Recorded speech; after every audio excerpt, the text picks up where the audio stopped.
Gujarat ATS અને ભારતીય કોસ્ટગાર્ડનું મોટું ઓપરેશન ચાલી રહ્યું છે। કચ્છના મધ્ય દરિયામાંથી ડ્રગ્સ પકડાયું છે। કરોડોનું આ ડ્રગ્સ પકડાયાનો મામલો સામે આવ્યો।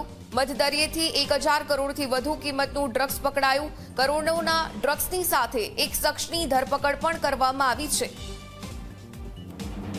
તો ગુજરાત એટીએસ અને ભારતીય કોસ્ટગાર્ડ દ્વારા મોટું ઓપરેશન ચલાવવામાં આવી રહ્યું છે।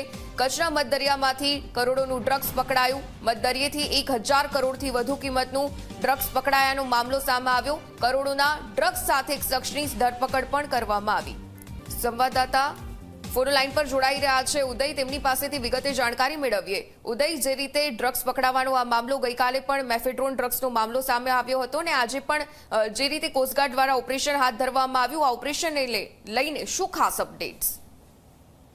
ઉર્મિલા, જે વાત કરવામાં આવે તો ગુજરાત એટીએસને છેલ્લા ઘણા સમયથી ઇનપુટ હતું અને ડ્રગ્સ કાર્ટેલ માટે ખાસ કરીને ડ્રગ્સની સિન્ડિકેટ જે છે, ઇન્ટરનેશનલ સિન્ડિકેટ જે છે, એના માટે ડ્રગ્સ ઉતારવા માટેથી ગુજરાતનો દરિયાકાંઠો સોફ્ટ ટાર્ગેટ છે। ત્યારે તે ગુજરાત એટીએસ અને કોસ્ટગાર્ડનું એક સફળ ઓપરેશન જે છે ગઈકાલ રાત્રે પાર પાડવામાં આવેલું છે, જેમાં કચ્છના મધ્ય દરિયેથી એક જહાજની અંદરથી 1000 કરોડથી પણ વધારેની કિંમતનું કોકીન ડ્રગ્સ જે છે ઝડપી પાડવામાં આવ્યું છે, જેને સાથે એક આરોપીની ધરપકડ કરવામાં આવેલી છે।